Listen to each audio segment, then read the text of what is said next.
Hah? Atau siapa? Dari yang sebelah sana. Sebelah siang. Ini sebelah malam.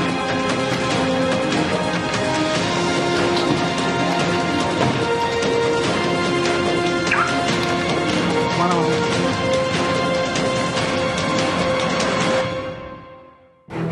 Dituduh melakukan pencurian hingga terdepak dari tempat kerja. Jadi alasan pelaku melakukan kejahatan sadis.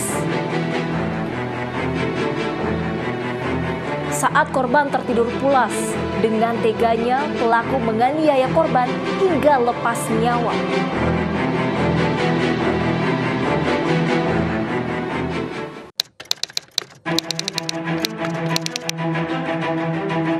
Pada hari Kamis tanggal 27 April 2017, korban dan pelaku berjanjian untuk bertemu di suatu tempat. Kemudian kedua orang ini bertemu. Dari percakapan mereka mengatakan bahwa mereka menyelesaikan permasalahan antara mereka berdua. Kemudian pelaku dan korban berboncengan sama-sama menuju ke rumah korban. Di sana mereka berbicara menyelesaikan permasalahan antara mereka berdua.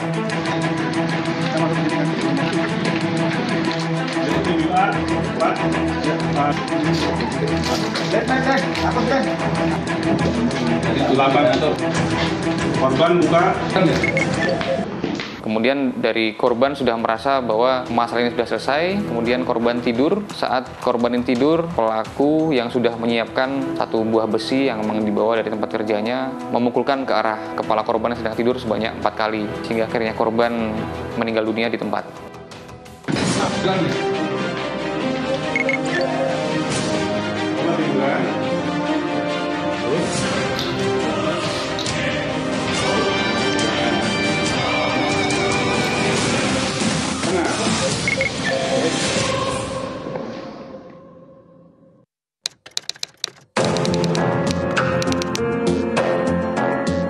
Dari kejadian pemukulan oleh pelaku diperkirakan pukul 11 malam, tepatnya itu malam Jumat. Kemudian setelah melakukan pemukulan terhadap korban sebanyak 4 kali di daerah kepala, pelaku pergi dengan membawa kabur satu unit motor dan satu unit handphone milik korban.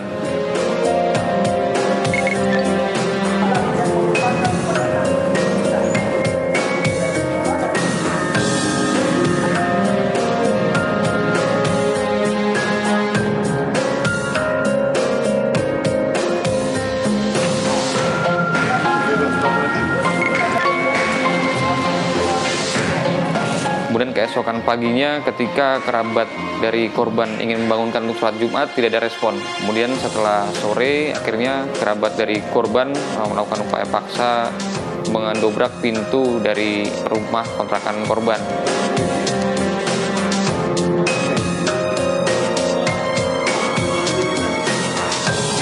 Ketika dibuka, ditemukan korban sudah bersimbah darah di daerah muka.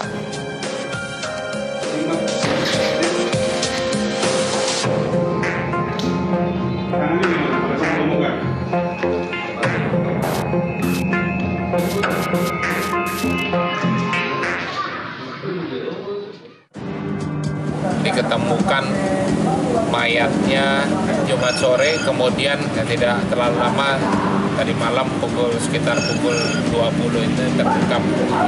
Dari mana kasus pembunuhan ini dilatar belakangi dengan motif balas dendam, karena sebelumnya bahwa korban pernah dituduh atau disakiti hatinya, dituduh mencuri, sehingga yang berujung pada pelaku kemudian dipecat. Berdasarkan keterangan dari tersangka yang tidak lain merupakan teman kerjanya sendiri, korban dibunuh dengan motif sakit hati karena sebelumnya korban pernah menuduh pelaku melakukan pencurian di tempat kerjanya.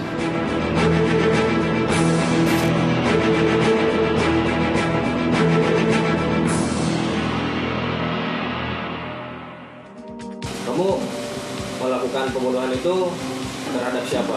Temen. Sebenarnya saya nggak ada niat membunuh dia, cuman saya mau ngelupain dia doang. Terus yang mendasari kamu melakukan pembunuhan terhadap korban itu, apakah kamu punya rasa dendam? Iya. Kamu punya rasa dendam? Iya.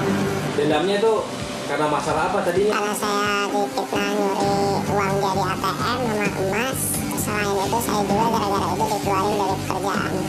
pembunuhan itu kamu dengan cara bagaimana membunuh si korban itu? memukul kepalanya, Dengan menggunakan apa? kunci besi.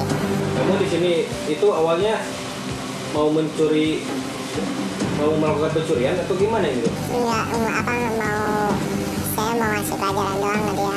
Terus di samping itu barang-barangnya dicuri sama kamu? Enggak ada niat mencuri, biar nggak ketahuan. Kan itu ya dari HP ya, HP sama motor, lalu motor buat jalan pulang biar istilahnya saya nggak ketahuan security. Terus ada saksi yang pada saat itu mengetahui Nggak ada, perbuatan kamu? nggak ada.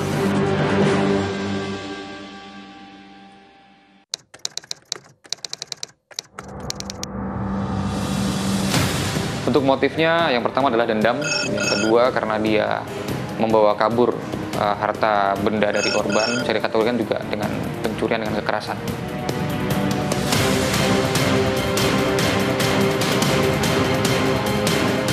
Untuk pasal yang kita kenakan yaitu pasal 365 tentang pencurian kekerasan dan pasal 338 tentang pembunuhan dan pasal 340 tentang pembunuhan berencana dengan ancaman hukuman 15 tahun maksimal seumur hidup kurungan penjara.